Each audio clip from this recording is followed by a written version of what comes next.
Hey guys, back out here in my garage for another vlog video on my flat track racing motorcycle. If you recall from last week, we did some fiberglass repair on the tail section and seat. This week we're going to focus on getting this mounted properly and then building a mount for the fuel tank, getting this cleaned up, and getting this mounted on the motorcycle as well. What we have to do though is we have to build some supports for the seat and tail section. The way that I used to mount this, it was back a little further and it was sat a little bit more directly on the frame rails of the motorcycle. Well, I want to bring it forward a little bit to match this fuel tank and bring it up a little bit, leveling it out a little. It used to droop. And what I've got is I've got a couple spacers under here that are kind of allowing me to mock this up. So I'll get these out of there. And you can see that that seat and tail section used to kind of droop and sit a little low, which for the most part is okay, but I think it's going to look better. It's going to bring me up a little bit on the motorcycle if it's up a little bit like this. So I just found some random, things that I had in my garage. This oil filter wrench, and then some electrical tape with this little piece of rubber. And these are giving me the correct spacing of where I want to be with this as far as height. So what we're going to do today is we're going to measure these with calipers, and then we're going to record some of those measurements, and then we're going to go ahead and model up a spacer here and here in Fusion, and more than likely I'll 3D print some and then machine some parts as well on my lathe. So it should be a good little project to do some 3D printing, CAD modeling, and a little bit of manual machining. Okay, so I'll probably bring you guys back when I'm taking some measurements, and then we'll get working.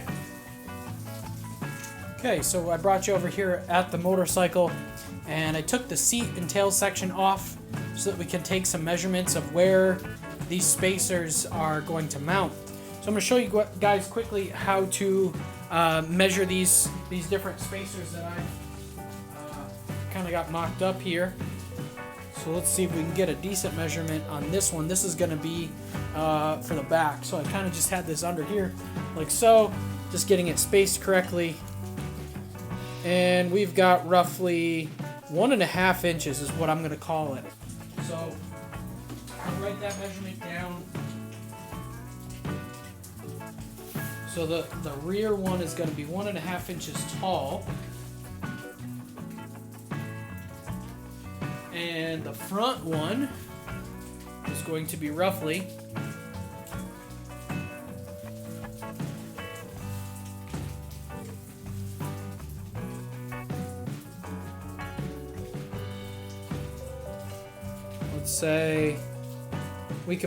1 3/8. 1 3/8 would probably work. So we'll say 1 3/8 for the front one. Now, what we do have to do on top of that is take some measurements of, the frame area here. And I made a little sketch of the different mounting points, and we'll just take some measurements and see what we've got.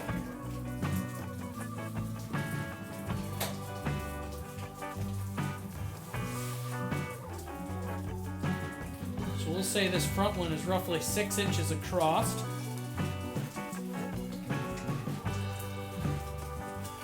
And I have about 1 inch that way.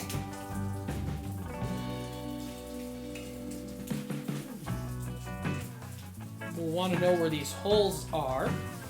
So one way I can do that is go ahead and zero out my caliper on one hole and then go from outside to outside here. 1.247 hole to hole over here, which I probably can make 1 1/4.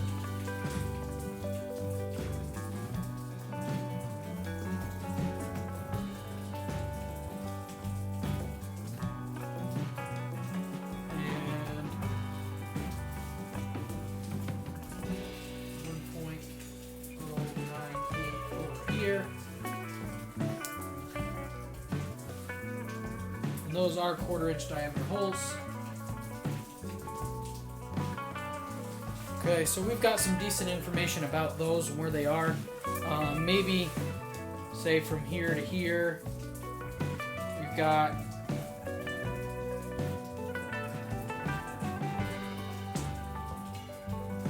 one and a quarter from this side here. Okay, these are really rough. And then we'll come back here, see where we're at. We might. So again, we'll call it 6 inches there to there. Oops. The spacer doesn't need to go all the way across here, so maybe we'll make this spacer like 4 inches. I have 1 3/8 this way.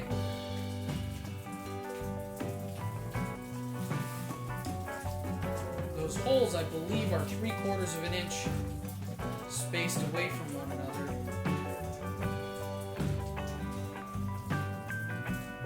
Which looks to be about true, center to center. Almost. And they are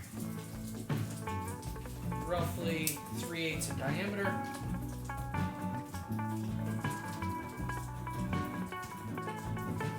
Okay, so I have some general information here. Probably enough to make a CAD model for a 3D printed spacer, and the idea is I could, on my lathe, on my manual lathe in the metal shop out back, turn a little cylinder, turn a little cylinder, turn a little cylinder, but the weight of when I sit on the seat is dispersed over a small area. I want to disperse that over a little bit larger area so that it doesn't stress crack the fiberglass in that one little spot. So I want to disperse the weight across there. So we'll 3D print a support that goes all the way across, and maybe we have to make some spacers or something out of aluminum. It'll be kind of a fun project to play around with. Okay, so I'll bring you guys back when I'm doing some CAD modeling on Fusion 360.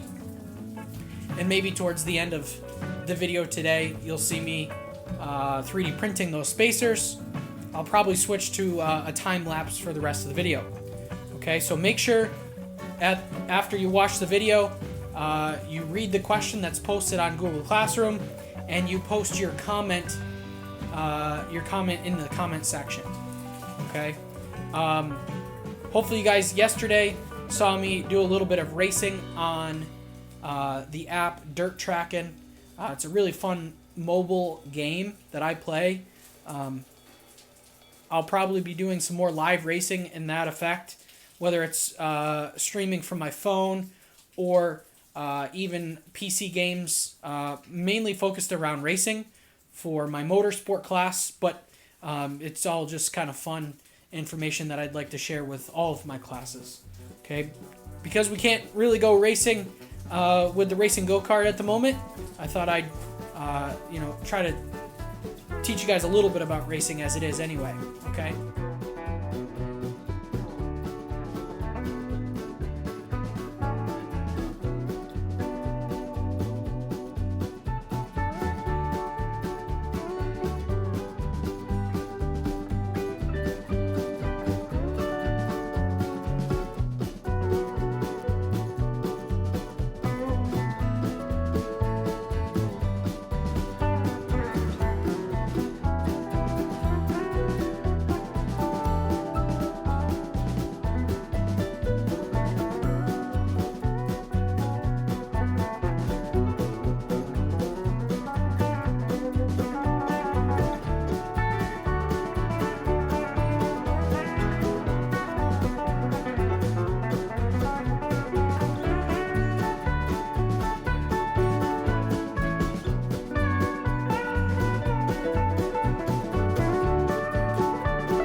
Alright, so we've got the front seat spacer finished up.